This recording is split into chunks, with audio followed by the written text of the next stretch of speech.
Preocupaciones sobre un posible colapso de la Unión Europea. Queridos televidentes, nos encontramos ante una advertencia seria, se vislumbra la posibilidad de un colapso en la Unión Europea. En los países bálticos, como Lituania, las opiniones euroescépticas están en aumento, lo que plantea interrogantes sobre el futuro del bloque. El Partido de la Alianza Nacional de Lituania, aunque aboga por la permanencia en la Unión Europea, advierte sobre los riesgos de una mayor integración que podrían llevar al desmembramiento del bloque. Ante esta situación, ¿estamos frente a una crisis existencial en la Unión Europea? Continuaremos monitoreando de cerca este debate. Tensiones en Ucrania y nuevo acuerdo internacional. En un preocupante giro de los acontecimientos, drones rusos han atacado ciudades ucranianas, dejando un saldo trágico de víctimas. Este incidente ha llevado a los Países Bajos a firmar un tratado de seguridad de 10 años con Ucrania, en un esfuerzo por garantizar la estabilidad en la región uniéndose a otras naciones del G7. A pesar de este paso, la participación de Francia en el acuerdo está en duda, lo que agrega incertidumbre a la situación. Alerta frontera, Lituania refuerza medidas de seguridad con Bielorrusia. Una nueva actualización en el frente fronterizo se dio a cabo esta semana, Lituania está intensificando su seguridad nacional con Bielorrusia. En un esfuerzo por proteger sus fronteras, Lituania ha cerrado 2 puntos de cruce más, dejando solo 2 abiertos entre ambos países. Además, las restricciones para cruzar se han vuelto más estrictas, con limitaciones en el paso de autobuses no programados y la prohibición de entrada a pie o en bicicleta desde Bielorrusia hacia Lituania, territorio de la UE. Las autoridades lituanas subrayan la necesidad de estas medidas para combatir el contrabando, fortalecer las sanciones internacionales y protegerse de las amenazas a la seguridad nacional, particularmente de la presencia de mercenarios rusos en Bielorrusia. Ecocatástrofe en el Mar Rojo, hundimiento del Rubimar. Esta semana una tragedia ecológica ocurrió en el Mar Rojo con el hundimiento del buque Rubimar, atacado por hutíes de Yemen. 21.000 toneladas de fosfato de amonio amenazan los ecosistemas marinos y los arrecifes de coral. Estados Unidos alerta sobre los riesgos ambientales. ¿Qué impacto tendrá esta catástrofe en la región y en el medio ambiente? Nos mantendremos informados sobre las repercusiones de este desastre. Esta semana el presidente Milei ha estado activo en las redes sociales, generando controversia por su estilo provocativo y agresivo. En una serie de publicaciones, Milei ha dirigido críticas contra gobernadores y ha dado me gusta a mensajes de contenido controvertido, lo que ha sido interpretado por expertos como parte de un discurso cada vez más violento en las plataformas digitales. El presidente ha defendido su participación en redes sociales, afirmando que maneja personalmente sus cuentas y que las utiliza en diferentes momentos del día, incluso durante la madrugada. Este comportamiento ha generado debate sobre el papel de los líderes políticos en las redes y la responsabilidad que conlleva su uso. Una noticia importante surge esta semana desde Rusia, tras las recientes revelaciones sobre escuchas a oficiales militares alemanes. El embajador alemán en Moscú ha sido convocado por el Ministerio de Asuntos Exteriores de Rusia, en un movimiento que agrega más combustible a la creciente tensión entre ambos países. Esta situación tiene consecuencias diplomáticas significativas y plantea interrogantes sobre la seguridad de las comunicaciones internacionales.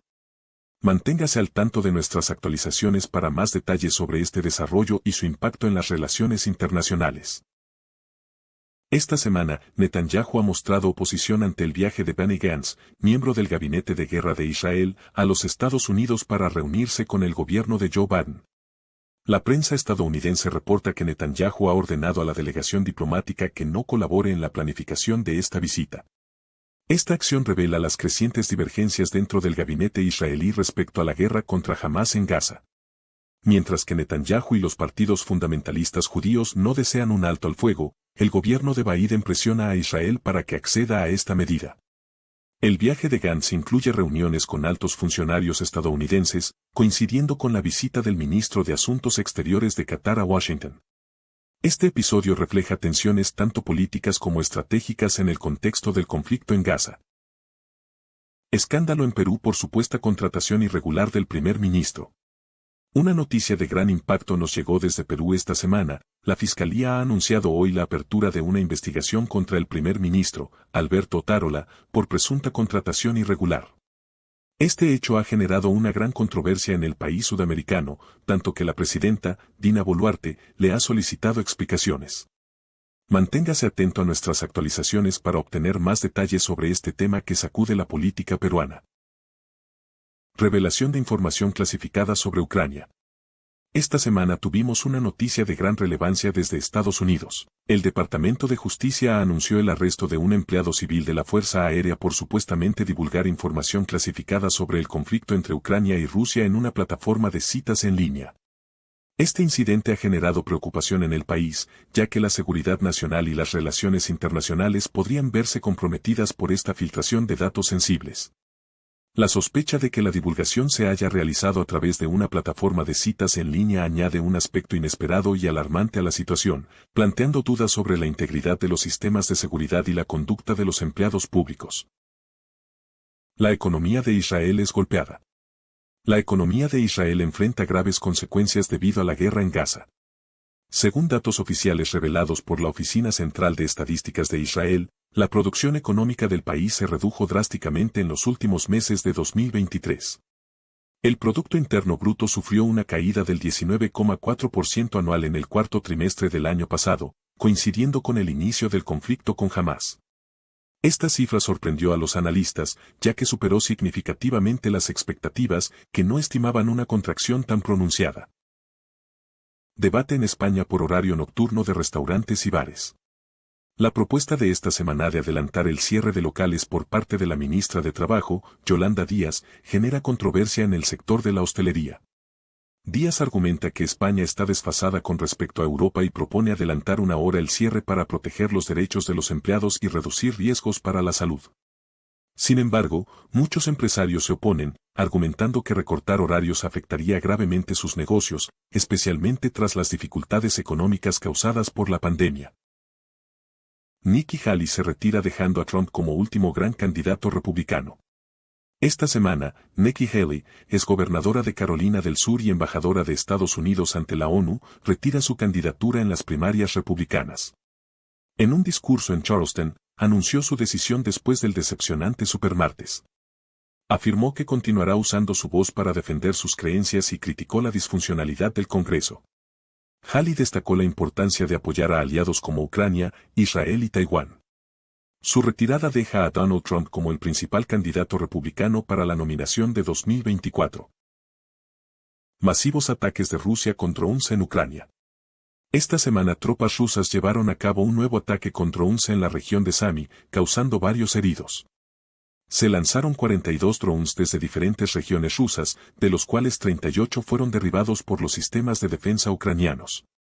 Los ataques se repiten diariamente, poniendo a prueba el sistema antiaéreo de Ucrania y forzando el uso de valiosos proyectiles contra los drones.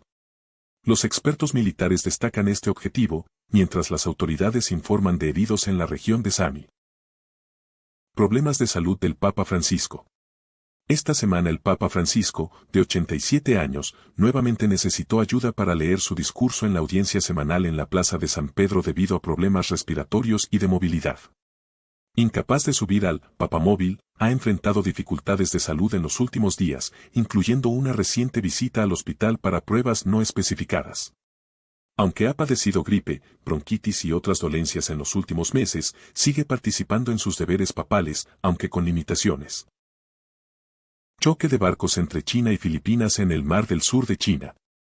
Filipinas denunció un incidente en el Mar del Sur de China, donde un barco de su guardia costera resultó dañado tras colisionar con una embarcación china. El choque ocurrió cuando la nave filipina se dirigía al Sierra Madre, un buque de guerra encallado en un atolón disputado, utilizado como base militar. Manila acusa a China de maniobras peligrosas para impedir el reabastecimiento de sus tropas. Por su parte, Pekín culpa a Filipinas de invadir sus aguas territoriales. El Sierra Madre es un antiguo buque estadounidense usado por Filipinas para proteger su soberanía en la región, disputada por varios países del sudeste asiático. España espera elecciones inclusivas en Venezuela. El ministro español de Asuntos Exteriores, José Manuel Álvarez, expresó su deseo de que las elecciones presidenciales venezolanas del 28 de julio incluyan a todos los candidatos. Destacó la importancia de la democracia y el diálogo entre venezolanos para encontrar una solución democrática. La celebración de elecciones es recibida con satisfacción por el gobierno español, que aboga por la participación libre y justa de todos los competidores. Estaremos pendientes sobre la evolución de las elecciones venezolanas. Grecia aprueba la privatización de la enseñanza universitaria pese a protestas estudiantiles. A pesar de las protestas estudiantiles, Grecia ha aprobado poner fin al monopolio estatal en la enseñanza universitaria. Esta medida ha generado controversia, pero el gobierno ha seguido adelante con la decisión. Los estudiantes se han opuesto firmemente a esta medida, pero el cambio en el sistema educativo está en marcha. Erdogan ofrece acoger conversaciones de paz entre Ucrania y Rusia. El presidente turco, Recep Tayyip Erdogan, ha propuesto ser anfitrión de conversaciones de paz entre Ucrania y Rusia, a pesar de la resistencia del presidente ucraniano, Volodymyr Zelensky, a negociar directamente con Rusia. Erdogan espera que Rusia acepte esta oferta para buscar una solución diplomática al conflicto. Mientras tanto, Zelensky insiste en que cualquier negociación debe basarse en un plan de 10 puntos para garantizar la seguridad y la integridad territorial de Ucrania. Centroderecha lidera las encuestas para las elecciones en Portugal. Según el último sondeo de Consulmark 2 para Euronews y Nacer do Sol, el centroderecha de Alianza Democrática se perfila como el favorito para ganar las elecciones en Portugal. Se espera que la derecha obtenga una mayoría en el Parlamento, con la extrema derecha chega manteniéndose como la tercera fuerza política con un 18%. La iniciativa liberal ha experimentado un crecimiento hasta alcanzar el 6.4%, superando al bloque de izquierda que se sitúa en un 5.4%. Y con esta noticia cerramos el informe semanal, volvemos la semana que viene con todas las novedades. Buen fin de semana.